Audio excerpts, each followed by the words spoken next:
Hey everybody, I'm Neil Sponsel, lead singer of Moonshine Mafia and your host of Local Bands of Georgia. And today we have a very special interview. It means a whole lot to me. It just happens to be one of my best friends that I'm bringing in here talking about his musical journey. And to be perfectly honest with you, he is very responsible for getting me back into the music scene. So that also means a lot to me. We're going to talk about where he started, where he is now, and the future of where he is going. So without further ado, let me introduce to you 88 Grand Band's John Webb. Thanks for joining me, John. No problem. Good to This be is here. a very special Yeah, interview. Absolutely. Long overdue. Yeah. So again, appreciate, this is what we're trying to do, accentuate the local band scene. So it means a lot. I know you've got a long history, and we're going to get into a good portion of it. To it. Yeah. Absolutely. So I guess, how did music first integrate into your life?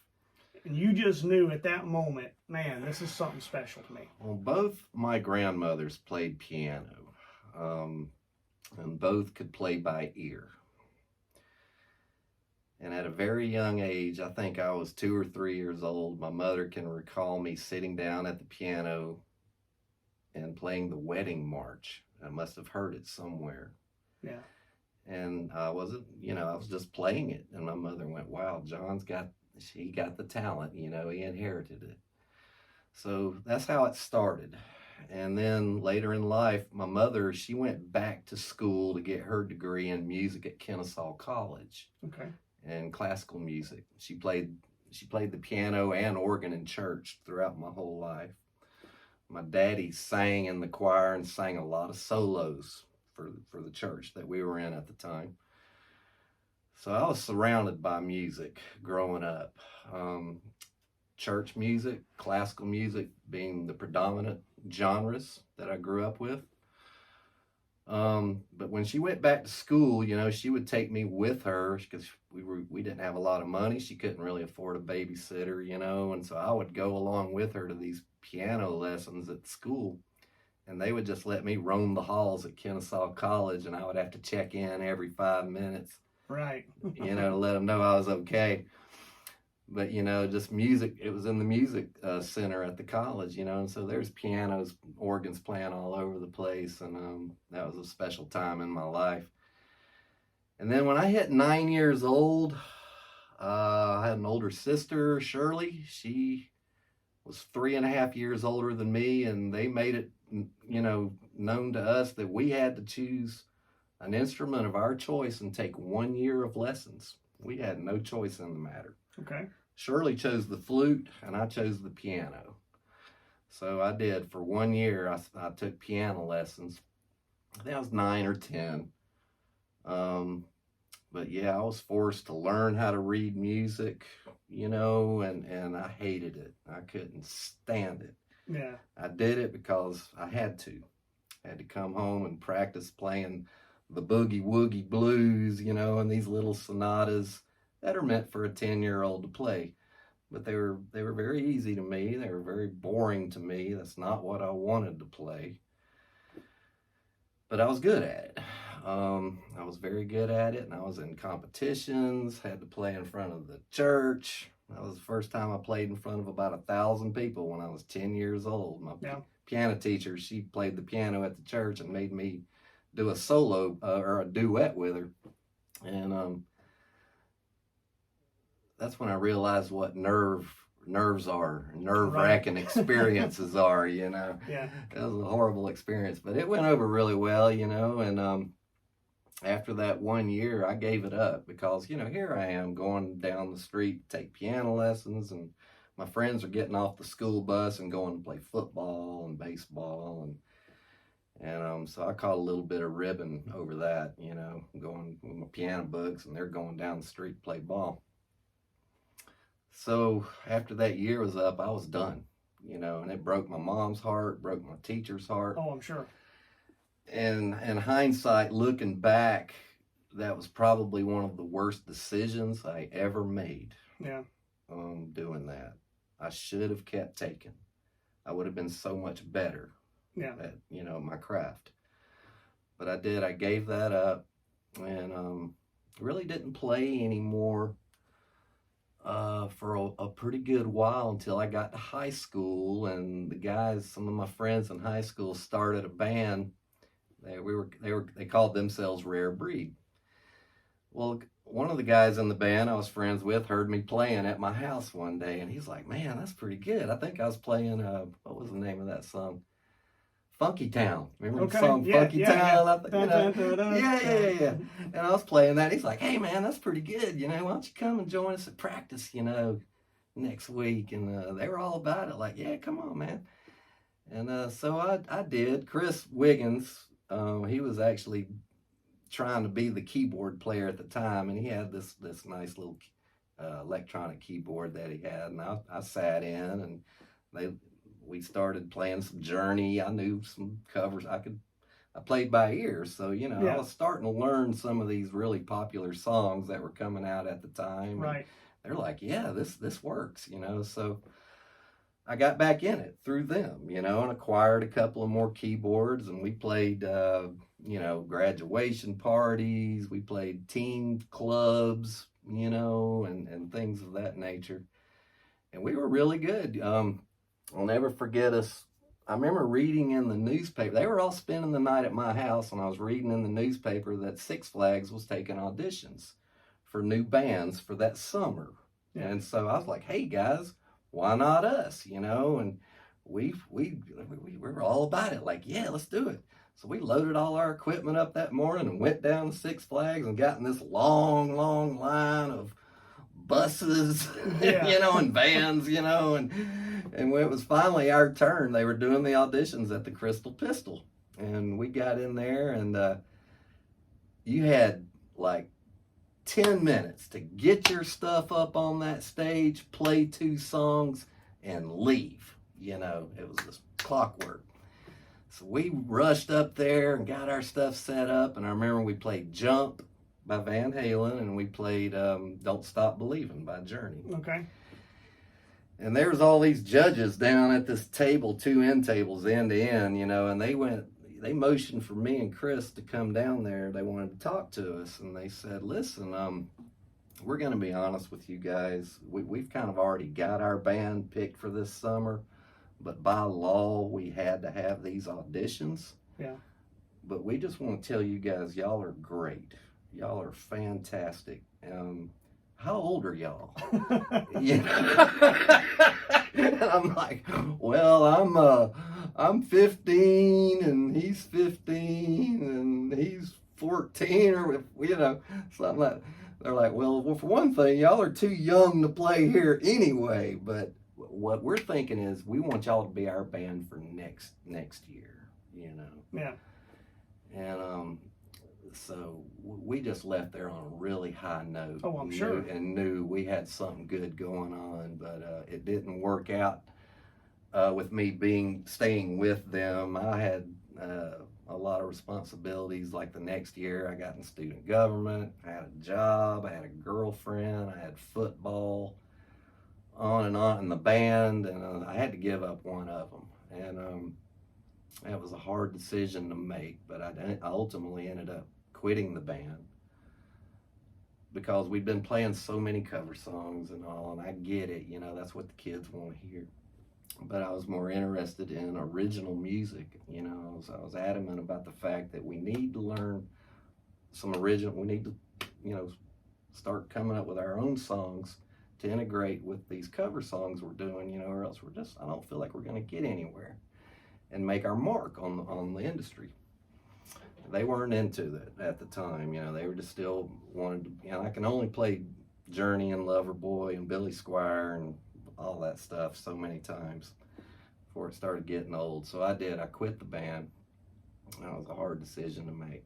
Well, that was a good age to be able to start integrating original music to where you can start. I had started writing melodies at that time, but they just weren't interested in it, and pursuing that part of it. So that was a hard decision to make. I remember I sold all my keyboards, I was just done with it. I did not get back into it until years later. I'd built my house. I was working full time, you know. And I remember when my grandmother on my mother's side passed, my mother inherited that grand piano that my grandmother owned, which the first time this piano was ever played on was at the Atlanta Civic Auditorium in downtown Atlanta. My great-grandfather took my young grandmother there to see a opera singer.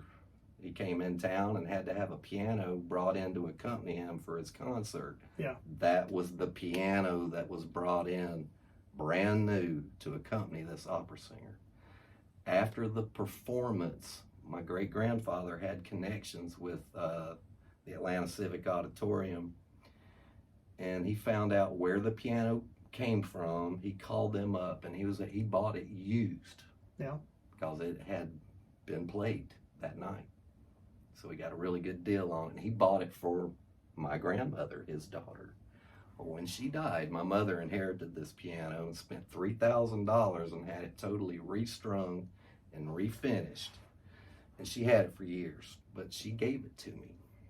After I'd built my house, she gave it to me because she knew how much I loved to play. Yeah. But I couldn't afford one. Right. So she did. She presented that to me as a present, you know, and I hired a company to truck it from Kennesaw to here, Paulding County.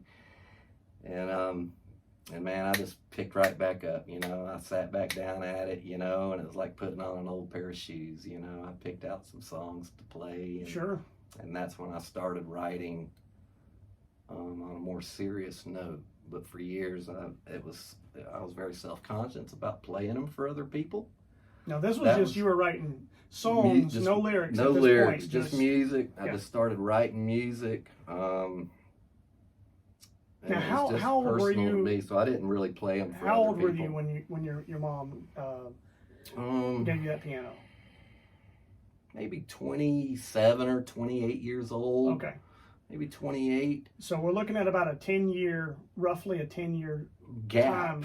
time Gap. Okay. Exactly. A lot of time had passed. And man, you know, I just rediscovered my passion, you know, with it. You know, I'd obviously gone through a decade of, you know, growing up in the 70s. I'd already had the classical music and the church music ingrained in me. And then Right. obviously growing up, you know, being 10 years old, you know, in the late 70s, going through school, high school in the 80s, 90s, you know, and all that. I'd kind of soaked in some of that. So that's when I really started writing music more seriously. With that being said, when you starting to write, who do you feel like was your musical influences that I know you had a lot of stuff ingrained in you, but who was the musicians that were really standing out to you that made you start doing your own stuff? Like I said, I was drawn from a lot of different genres. I can't really pick one. It would have to be, you know, someone from each one of those genres, you know, like, you know, Beethoven. I've always been a huge fan of classical music, Beethoven, Mozart, you know, and then going into the 70s, you know, Billy Joel, Elton John. I loved them, you know, because they were piano players. I'm a piano player. Sure. Genesis, Tony Banks, one of my favorite keyboardists of all time. The way he phrases his chords and his melodies, Yeah. hard to beat. Really, really hard to beat that man's talent. So, you know, Jonathan Cain of Journey, obviously he contributed a lot to pop culture. Absolutely. And the music that he wrote. Sure. You know, I could just keep going on and on. But, you know, so when I started writing, you know, I started to collect a little bit from all of these different areas of music that I had Right. been subjected to, you know, and so like, why do I have to play one certain type of music? Sure. You know, You want a you melting don't pot. want to limit yourself. You know, you're kind of hamstringing yourself if you say, well, I'm just going to play country or I'm just going to play pop rock. or I'm just gonna write classical music. No, I wanted to infuse all of it, all that that had gone into my ear, started coming out into my writings. That's perfect word to Yeah. use. Infusing Yeah, all types of things. exactly, Into what you were doing. exactly, and You can hear a little bit of each of it. exactly, you know, and it was a challenge, you know, and still is to this day. It's very difficult to write new music. You know, you can only manipulate the notes. There's only so many notes, and you can only manipulate them so many ways to create a new song, because most of them have already been done. Okay. Yeah. And so I feel for newer songwriters coming online and trying to write new music, because it's hard. It's hard to come up with something new that hasn't already been done. Right. Absolutely. Mm-hmm. All right. Okay. That's good. All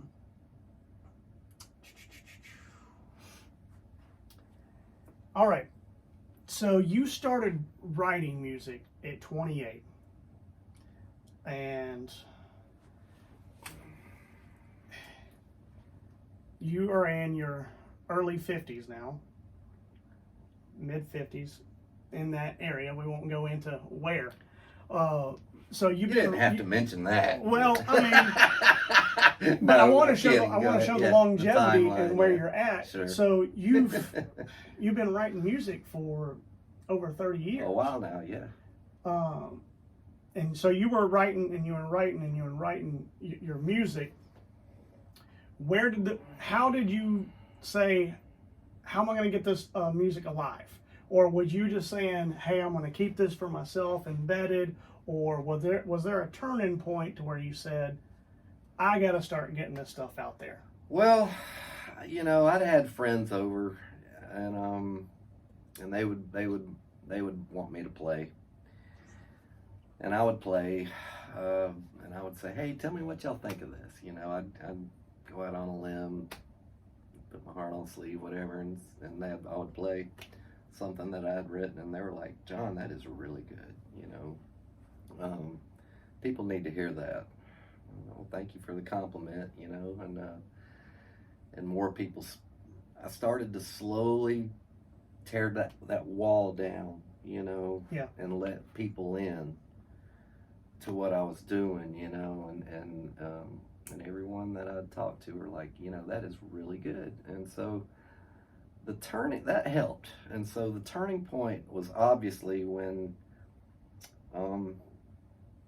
you had hit a rough patch in your life, you know, and you needed a place to stay for a little while, and I reluctantly agreed. You know, you were my friend at the time, you know, and man, I'm not going to turn a friend away that needs help. And you came, you know, so you came over, and you know, we were like, we're going to do this for 6 months, let you get back on your feet. Well, I started. You're like, well, okay, we had talked about the fact that you like to write lyrics and that I like to write music. Well, you were like, John, play me something. And I started playing you something. And it just went from there. That was the turning point. Yeah. Because you could write the lyrics, and it was just like, you know, lightning struck. And man, it was just one after another. It just kept coming. And before we knew it, you know, we had written a lot of songs together that are just fantastic. That was the turning point for both of us. Absolutely. You know, when we realized that we do have a really great talent here, and it should be shared, you know, with the world. Yeah. So that was the turning point as far as really opening up, you know, my music, and you then adding your lyrics to it. Yeah, yeah. And we'll get a little bit further into that stuff a little bit later. But I want to talk about, there came a time when I left and everything was good, and we had written so much music together that I was tapped out. Yeah. There was no more words for me to say at that moment. So we kind of had a sabbatical to where I was dried up lyrically, but you weren't dried up musically. To where at that point you had never really tried to write a song, and it forced you out of your comfort zone to start writing then. And we're going to talk Exactly. about your album here in a minute. But how did it come about, and how did you feel when, okay, I'm no longer just writing music. Now I'm writing lyrics. How weird was that for you to be writing lyrics to the stuff and you're not used to doing anything like that? Yeah, you know, that is something that I had attempted, obviously, earlier in life, but I didn't like them, you know. Yeah. I just didn't think they were any good, you know. Like, I'm struggling enough to come up with this music, you know. Right. And like you said, you know, you had kind of hit a wall where you had written a lot, you know, and you were just kind of spent at the time. And I'm like, but I kept writing music, you know, and one day I just let's see.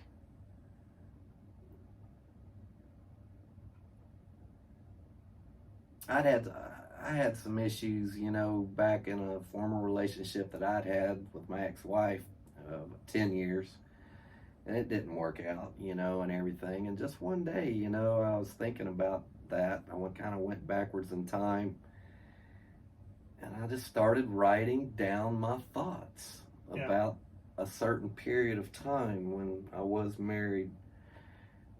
And it was like taking a big weight off my shoulders, right. You know. I'm like, no matter how corny these may be, this is helping me to put that behind me. It's like music therapy. Exactly. So I'd had the music, and I started writing the words to that piece of music, which ultimately ended up becoming the song "Smile Again." Yeah. Which I'll talk about later. But that was it was a lot of different feelings. It was uncomfortable. It was kind of scary. Mm-hmm. But at the same time, it was very exhilarating, you know. And like I said, writing those down, because I don't really like to talk about my feelings a whole lot with anybody, and I kind of keep it to myself. And but writing those down, it was very therapeutic to me. And I'm like, you know, this is a good thing. This is a good thing. Absolutely. So that was another changing point milestone, musically for you that really opened you up to now, to where realistically you can do it all. I'm know, like, you're writing, I you're can writing do music this. and the lyrics. I can do this. Yeah, absolutely. And so we're going to segue into the album, and we're going to talk about it. 88 Grand Band. They are on all musical platforms. You can stream them. We're going to go into the album. I know these songs very well. They're deep ingrained in my heart. But we're going to go through each of these songs and talk about how these things came about, what they mean to John, and what he was thinking when he was coming up with the lyrics and the music of doing this. And what's crazy is a lot of this music that you had was many, many years ago. And then you was like, now I'm going to bring some life into it, breathe some life into it, and add the lyrics to it. And then once you did that, I mean, absolutely fantastic album. I guess what we can start out with is, what were you thinking? The cover art on this. You've got, if you can see here, you got a mermaid. I'm shining the light. You got a mermaid that's in the sea with a piano in the water. Obviously, that image spoke to you when you decided to use that as the cover for your album. What spoke to you on that piece? I kind of like the idea of having an old, like, broken down, dilapidated piano in a very picturesque setting. Gotcha. You know, mm-hmm. Although that piano will never be played again, more than likely, you can just imagine the beautiful music that came from it at one time. Yeah. It never dies. You know, if you just kind of close your eyes, open your ears up, you can hear it coming, you know, coming from it. I did not personally find that picture. My singer, Zach Fiesel, he actually went online, started just looking up pictures of dilapidated pianos and a lot of different settings. He found that, and I just thought it was beautiful, you know. And then I came to find out later, after the album was made, that is a real shot in the Caribbean, I believe. All right. That is at the bottom of the seafloor in the Caribbean. With the mermaid and the piano and the bench and everything, and the sunlight shining down and illuminating it off the seafloor, and I just thought it was gorgeous. Yeah. Yeah. Okay. All right. I've always wanted to know that.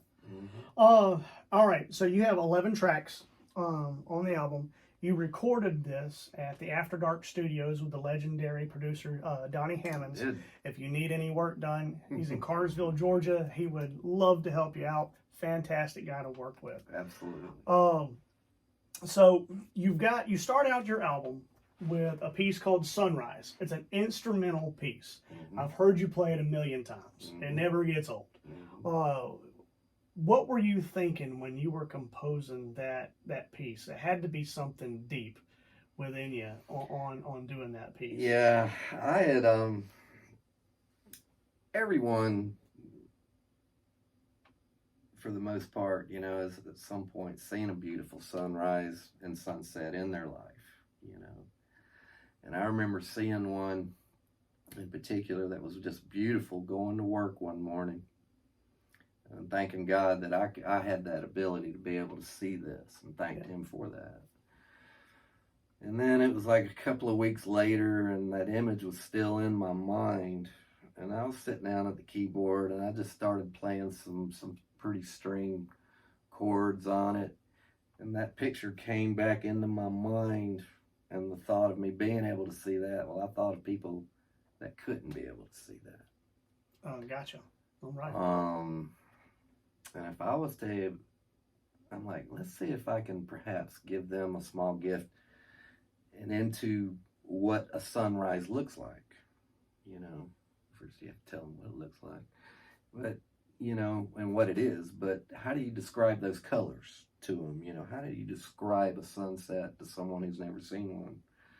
Through music. Right. Why not through music? So I'm sure that's not the only song in the world that's ever been written to describe a sunrise or a sunset.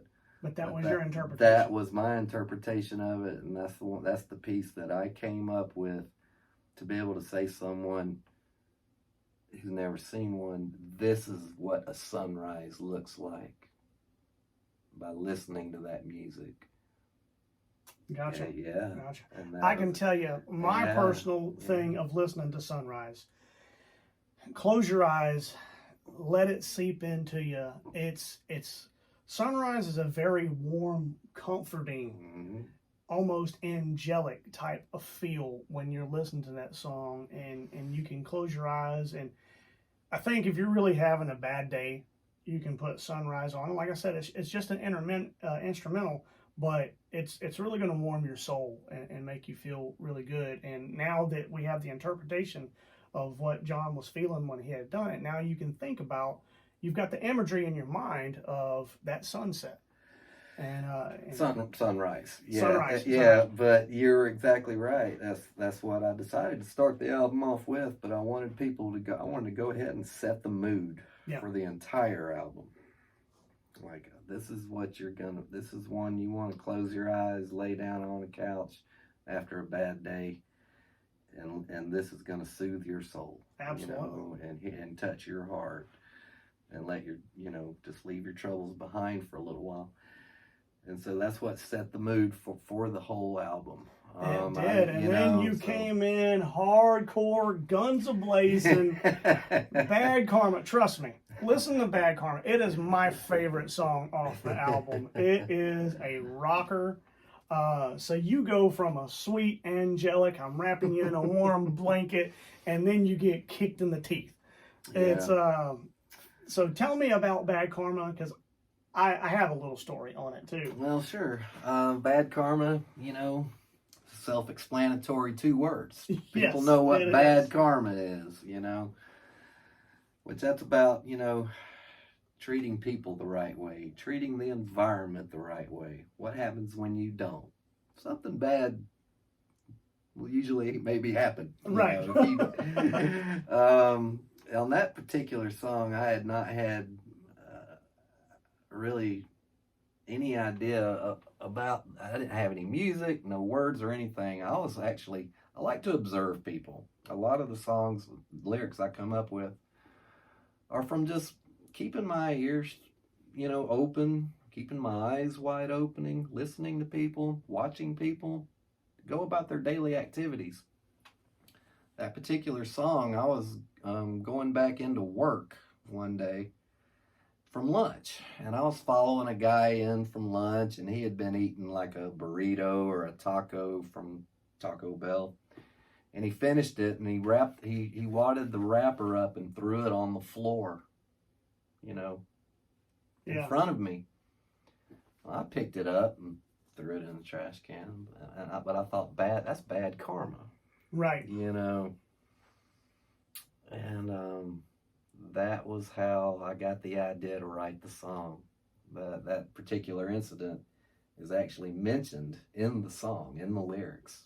Gotcha. Throwing trash on the trail. Yes. Okay. All right. Wound up in jail. There it is. But that's when the song was born. I took that incident from that individual who I didn't know. I didn't know his name. He doesn't work there anymore. But if I seen him, yeah, I would recognize him. I'd probably go up and give him a hug. Yeah. You're responsible for this song. And so it just went from there. I think I got home and I just took that idea, and where I usually write most of my lyrics are on my front porch. And I wrote down those lyrics and went down, sat at the piano. The melody was coming to me while I was writing the lyrics. Went in, sat it down at the piano, and it all came very easily. That song was probably written in 15 minutes. Nice. But I knew it was a rocking song. Oh, I know it was a rocking song too. Yeah, and just Donnie, like you was mentioning earlier, just fantastic producer and musician. And so the way we would do it, just to go ahead and let people know, I would go in and I would play him my music, he would record me playing the whole song, and then he would come back and add in, guitar, drums, and program the drums and the bass. And that's how we did it throughout the whole album. But yeah, it just turned out really, really well. I'm very proud of that song. And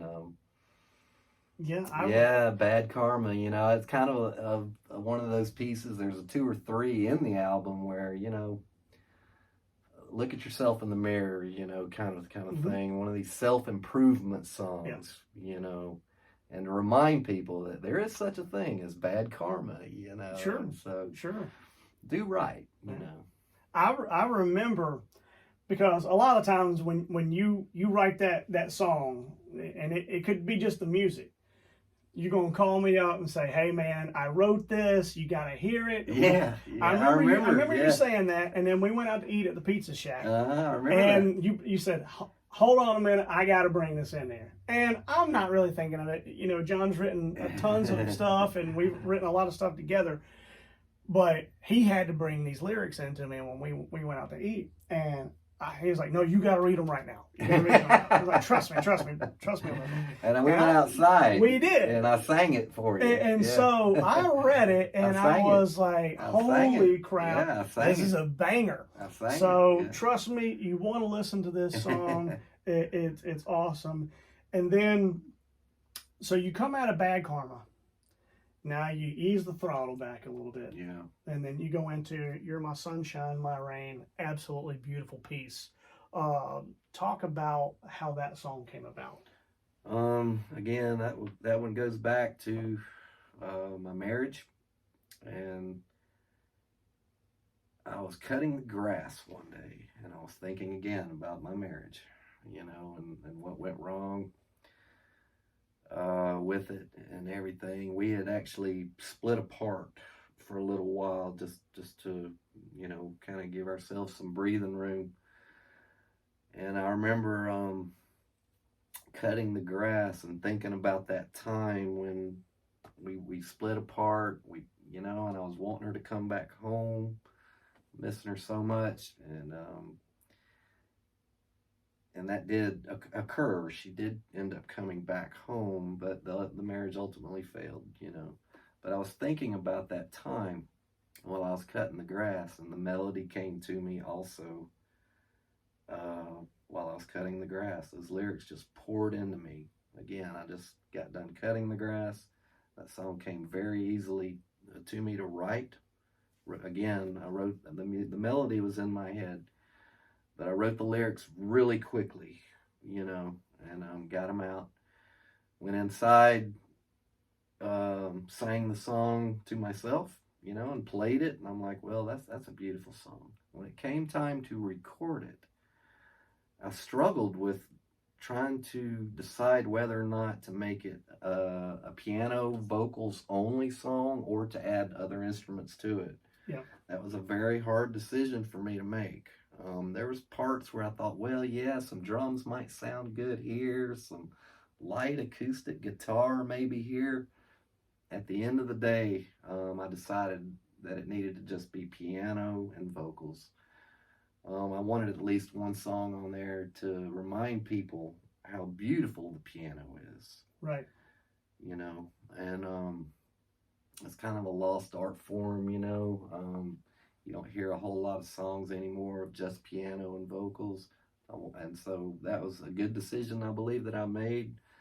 It's one of the best vocal performances by Zach, I think, on the album. It got recorded very easily, obviously, because Donnie didn't really have to do anything other than to mix the vocals and piano. But he sang it. It was one of those few instances where he went in there and kind of hit a home run. Yeah.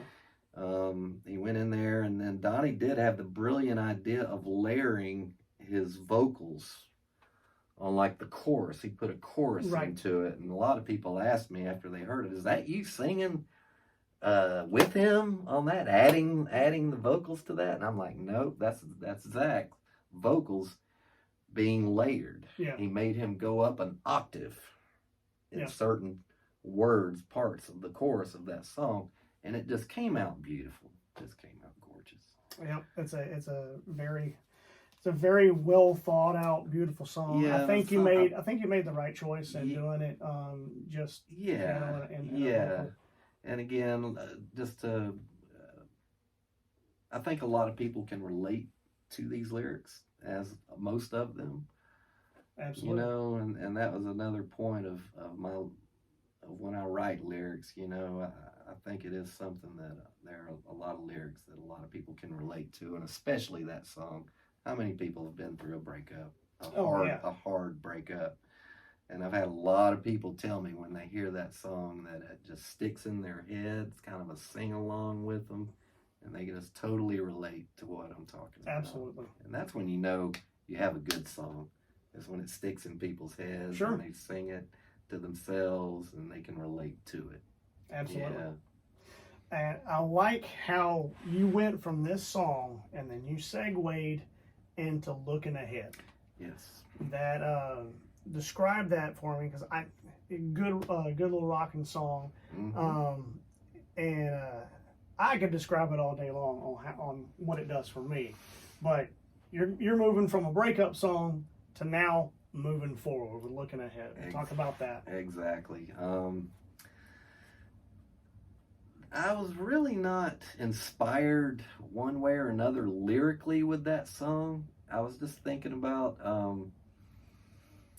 wouldn't it be nice, to just be able to start over? I've known a lot of people that have done that. Sometimes it worked out for them, sometimes it didn't. Sometimes change is good in your life.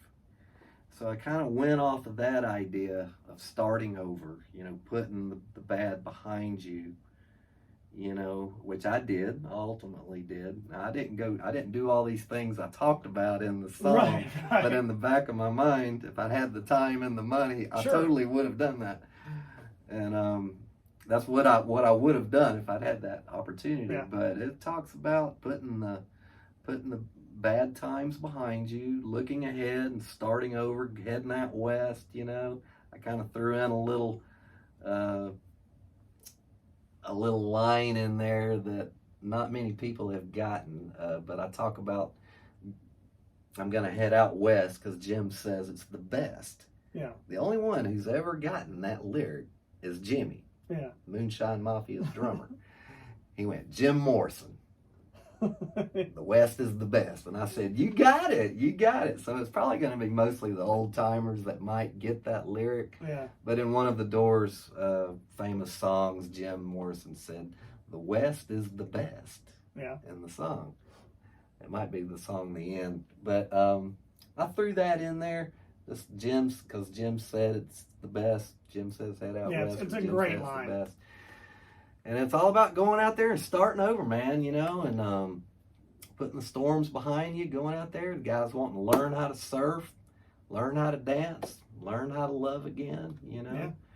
Yeah. It's a great story. Yeah, It yeah. is. And Donnie put a wonderful, wonderful lead guitar solo. I remember recording it that day, and when I got to the end of it, I said, I'm going to hit a part in it where I want to hear a solo at the very end of it. Yeah. And I changed, and his eyes just went boom like that when I changed chorus of melodies with And it. he immediately And had ideas. kicked it too. into Yeah. high gear at the end, and he just took off with it and put one of the best solos, I think, on the album on that track. Yeah. Yeah, just great job.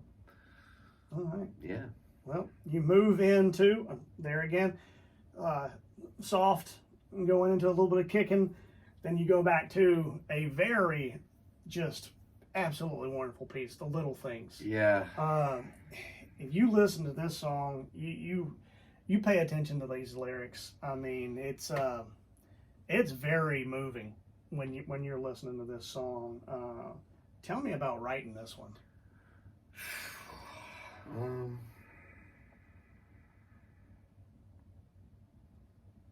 Trust me, when you listen to this song, you're gonna understand the deepness of how this piece came together, because it's absolutely beautiful. I believe that was right. We were like full blown into the COVID pandemic, you know, and I think I ultimately changed one of my lyrics in that song. No, I wrote that pre-COVID. I wrote it pre-COVID, but I did ultimately change one of the lyrics in it due to COVID. Okay. But I think I just started drawing on relationships in general, friendships with everybody, relationships with everybody, you know. So this song is for everybody, no matter who you're with, no matter who you're friends with, you know. And it's about remembering to do the little things. That's one of the most important things in life and in a relationship, and keeping it going, you know. Yeah. You can't take them for granted. You know, people get in their routines, you know, and comfortable, but they forget to do the little things, you know, like saying, I love you, whatever, holding hands, couples holding hands. Yeah. You see so many couples now, you know, and they're at dinner and they're talking, they're looking at their phones. You know, I remember seeing a sunset out on the beach one time, and I was by myself, and I seen this couple walking down the beach. They never looked up at the sun. They never looked up at it one time. They both were buried in their phones, not holding hands or talking. And I just thought that was awful. Yeah. They missed a moment together, you know, a memory to build together. Sure. So that's what it's about. It's about the little things, calling a friend, you know, and just saying hello, you know. Yeah. Touching someone's heart, you know, holding hands, remembering that person, you know, little things like that. It's little things, yeah. That's pretty self-explanatory, and I wrote a really pretty melody, behind it. And again, Donnie put in a really nice solo. I remember in particular, I had an idea for that solo. What kept coming to me was, I'm a big David Gilmour fan, guitarist for Pink Floyd. And I always loved the way he played the guitar and the sound he got out of his guitar. And I remember telling Donnie I would like for the solo to be soaring, powerful, soaring, and I want it to sound like David Gilmour, like his solo in Comfortably Numb. Okay. To give him a reference to go on. Well, with his software, Pro Tools, I believe, he was able to put in David Gilmour, and it made his guitar sound like David Gilmour's guitar. Yeah. And he just put in a wonderful solo in the middle of that song, in the middle of the break of the verses. And it was just wonderful. Yeah. I just remember the hair on my arms standing up in the studio, my jaw dropping when he played that solo on the Little Things. And again, Zach did a fantastic job with the vocals on that one. Nice. Yeah. All right. Well, you had touched on Smile Again. Is there anything that you want to expand on with Smile Again? No, not a whole lot. It's probably one of my favorite songs on the album, just due to the fact that it was my first song that I'd written with music and lyrics. So that's why it's special to me. You know, it's like these are all like my children. Absolutely. And you know how you have children, you love them all. But certain ones, they have certain personalities. I don't know anything about this. That stand out from others, or the first one. Sure. You'll always just have the first one. Right. That is one of the most special moments in your life. Right. Well, that being my first one. Yeah. So it always holds a special place. It's always going to hold a special place in my heart, being the first one that I'd ever written. Gotcha.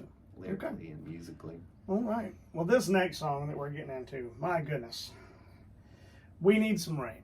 Yeah. Powerful. This one is a very powerful song. You go on to any of the platforms, and you can see the cover art. That really kind of sets the tone on where you're going into that music, and then you start listening to the lyrics. This is one of those deep thinking songs. I feel that it's one of those songs that you have to listen to multiple times in order to start pulling out a lot of the meanings and the things that are going on there. What really brought you to write this song? What was your mindset? Song's long journey.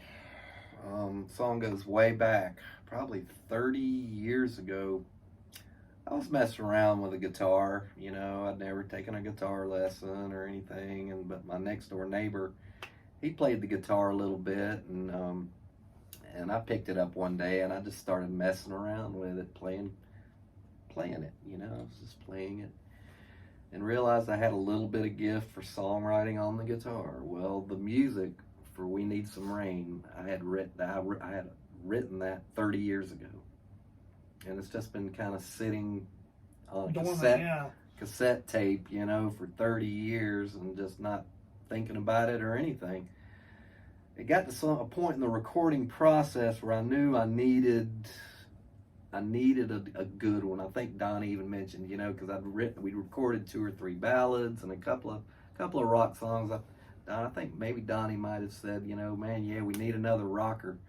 And I went, yeah, we do. It needs a kick in the ass, pretty much. And so I went home and thought about it, and I thought about that music that I had written 30 years ago on the guitar. It was just a great riff. Simple, great riff, So I got that dusted the cobwebs off of that, played it, listened to it, got my acoustic out, relearned it, which didn't take very long to play the rhythm in it. Yeah.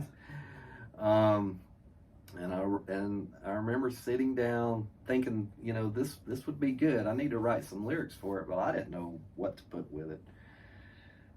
The lyrics came from me one day watching television, and on the news they was showing, at the time there was some serious protest going on around the country. I can't remember if it was Wisconsin or California. I don't know what started these. George Floyd, I don't recall, but I remember seeing people burning buildings, throwing Molotov cocktails at police officers, just setting everything on fire, burning everything they could, beating people up, and I thought, that is so sad. That is not the way we need to handle our problems, And nobody was really doing anything about it, just letting people just run wild and doing those things. And I thought that was awful.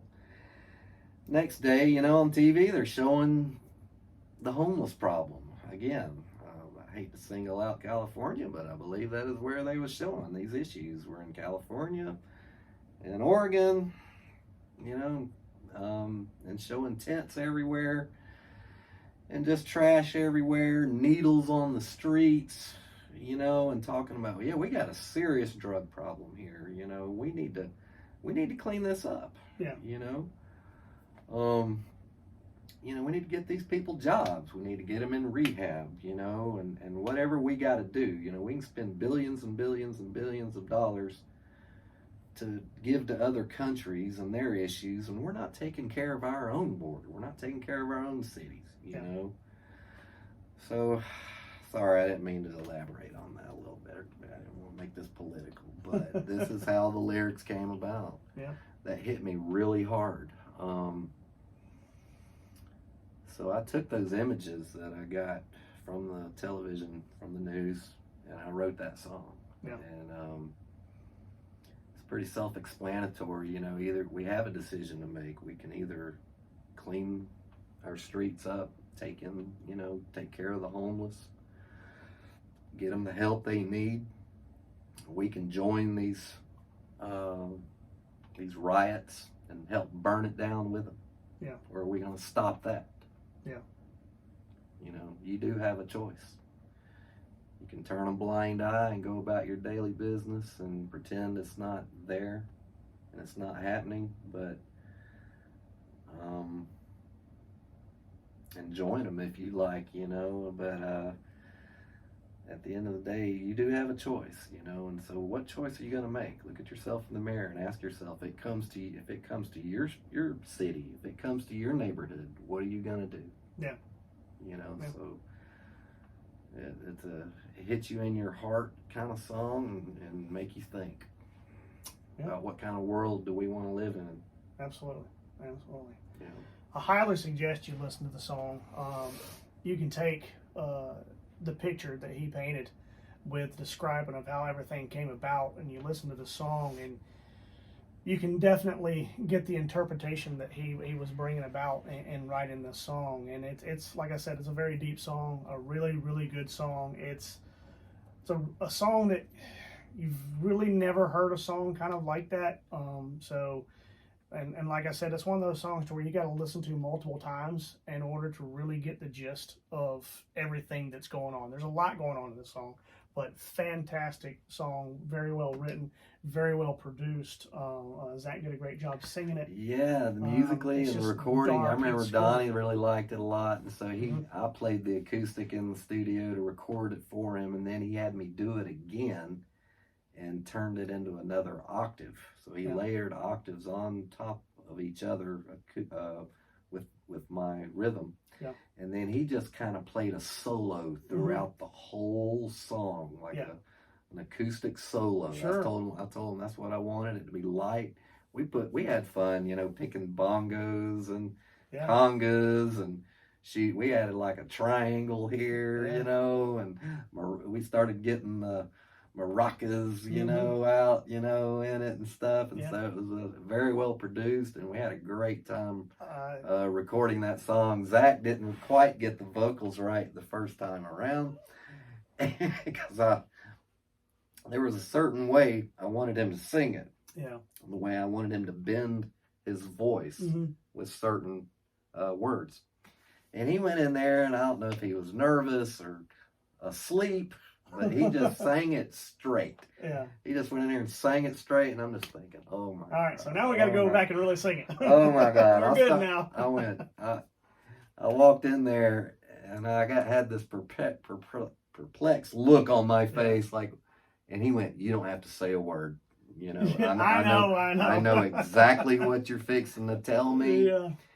I went, okay. And so I left. We recorded it again, and he nailed it. Yeah. He sang it like he was supposed to. A very unique way of singing it, but that's how I originally wanted it sung, and he did. He ended up finally nailing it.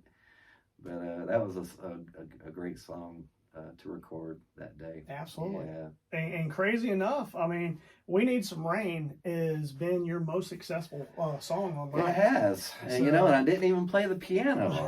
That's crazy. You start maybe I need to write more songs on guitar, right? And start writing more songs about killing and murder and love, But no, all that bad stuff. But no, it has been the most viewed of any of the songs so far. I think it has touched a nerve with a lot of people. Absolutely. Yeah. So you go from "We Need Some Rain," and I feel that John has kind of structured this album very well, and how the sequence of songs have gone. Then you move on to the song "Light a Candle." From the very beginning of the song to the very end of the song, absolutely gorgeous. And it's another one of those angelic songs that kind of touch everyone when you listen to it. It's another song to where you can listen to it a million times and it never gets old. But tell me how "Light a Candle" came about. I was dating a girl who was a long-distance truck driver. And I remember she would call me on one of her long runs. And, I wanted her to, and let me know how she was doing.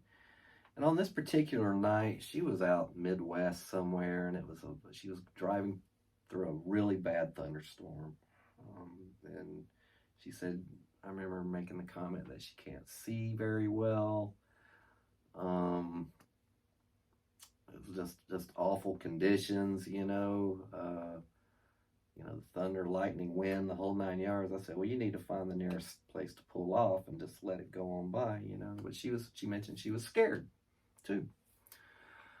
And so I remember taking that conversation and writing the words down, "Light a candle."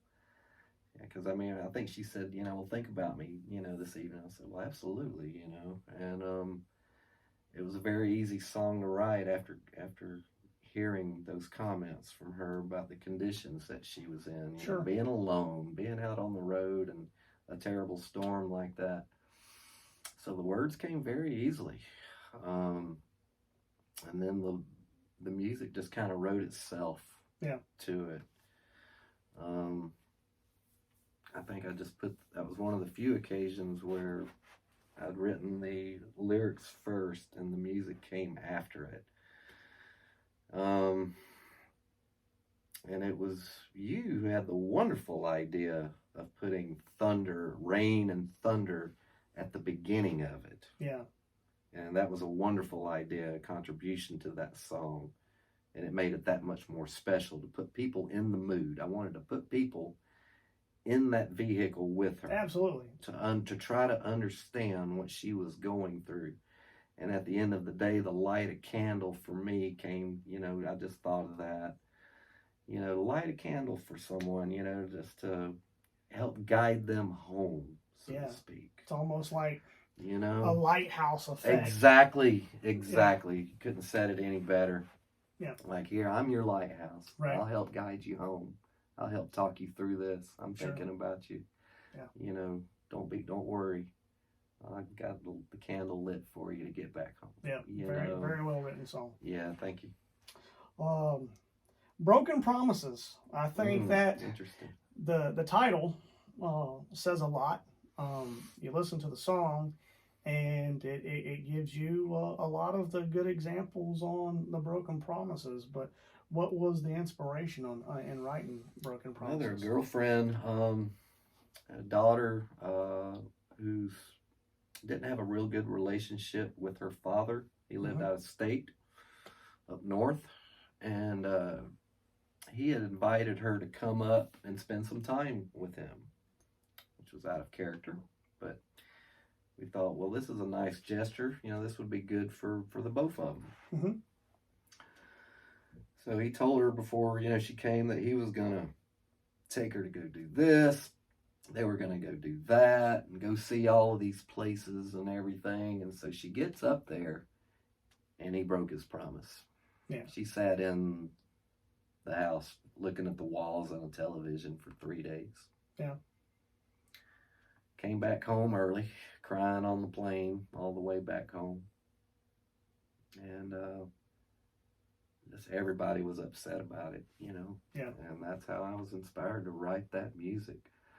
I took that and, and just thought what an effect it has on an individual, whether they're a child, whether they're a grown up. When you make a promise to someone and you break it, that's a big deal. Yeah. Especially to a child.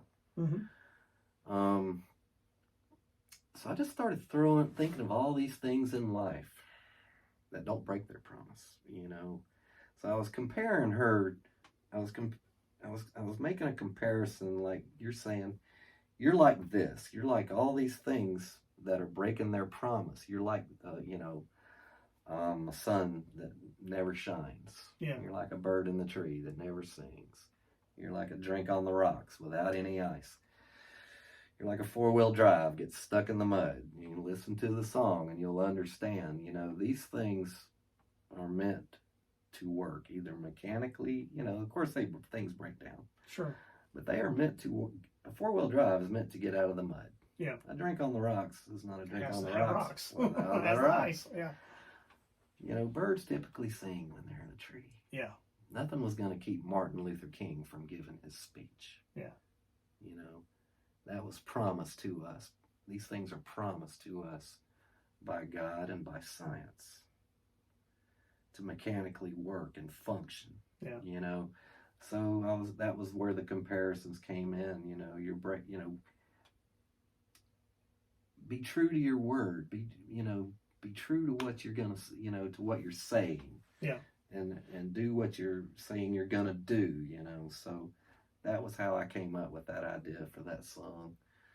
And the lyrics are different. It's another song that is a self-reflecting song for people to look in the mirror, and decide, to honor your word, do what you're gonna say, because it does have a devastating effect. Sure. On people when you don't. Yeah. Yes. All right. So we move from Broken Promises to a very heartwarming song, Lose Yourself in Me, to where it's the total opposite of Broken Promises. It's going into, I'll let you describe it, but it's a very, very heartwarming song once you listen to it. Yeah, I wrote that song for a girlfriend that I had, and I don't think she particularly liked it.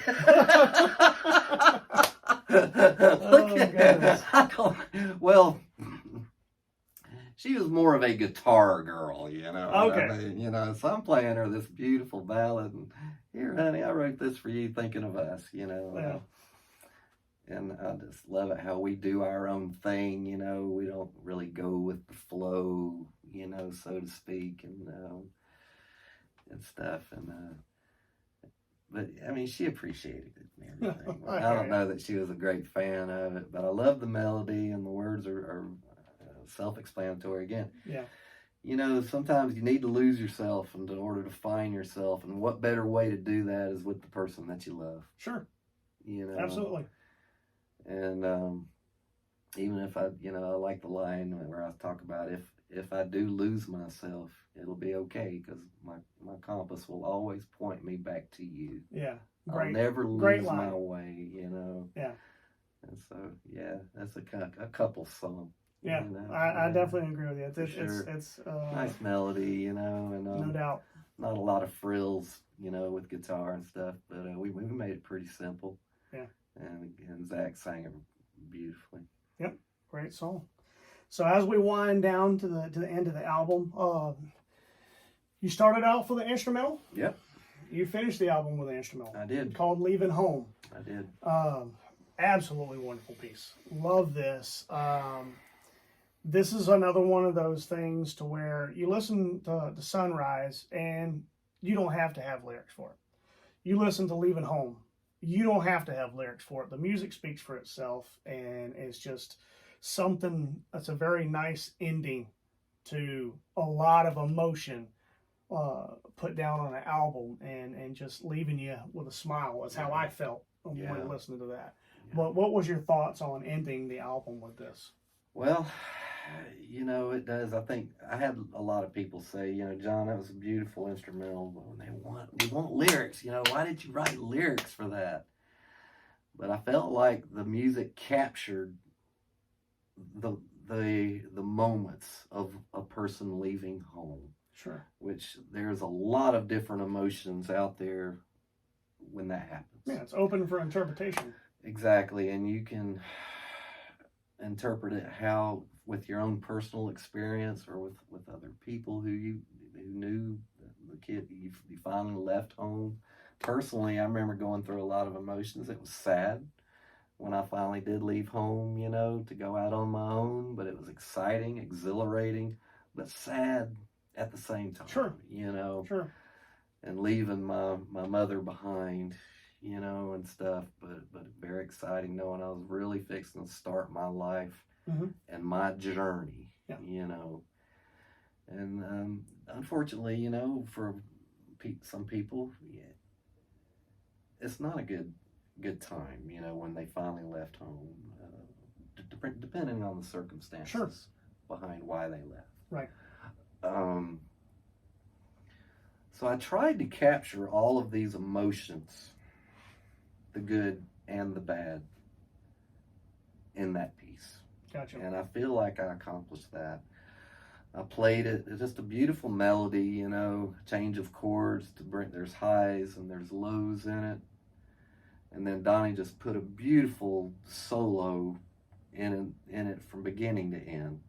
I don't think he strums at one time. Yeah. He's pretty much playing a solo the whole time and put in a nice backbeat of drums, nice bass in it, kept it simple. I just sometimes believe simpler is better. Yeah. You don't have to play 1,000 notes, you know, in a song to make it a great song.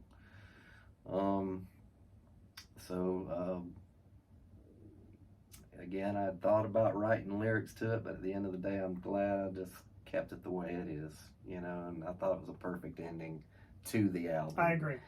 You know, for people just to exhale at the end of it and think, man, you know, I needed that. I think we need balance in life. Absolutely. I love rock music, don't get me wrong, and I love to put on Eruption by Eddie Van Halen, you know, like the next guy. But we also, in heavy metal, I love that. I love all genres. At the end of the day, though, we need some music to help bring us down, you know, and ground us and remind us that it is a beautiful world. We all have problems, but we can overcome them, you know, by being strong, having a good support system, you know, and there are people out there that will help you get through these problems. Absolutely. You know? I agree. And just exhale and realize that life's not as bad as it seems, and it's a beautiful place. Yes, sir. All right. Well, that is 88 Grand Band. Check them out. Like I said, they're on all streaming platforms. Listen to this interview. Listen to what John's saying about all these songs, and picture these things when you go back and into listening to this music, and see where it resonates with you. And I've heard these songs a million times. I've had the pleasure of singing them from time to time. And that was your project, 88 Grand Band. Absolutely gorgeous. Where we're at now is obviously you and I are working together. Yes. Dab's Bridge Road. We've recorded a few songs, and we've got more stuff coming. We've got probably a couple albums worth of stuff. Yeah. If you've ever been in the recording end of it, you know that it takes a lot of time and money and effort, and to be able to get the interpretation and bring everything to life on how you want to do it, and that's where we're at now.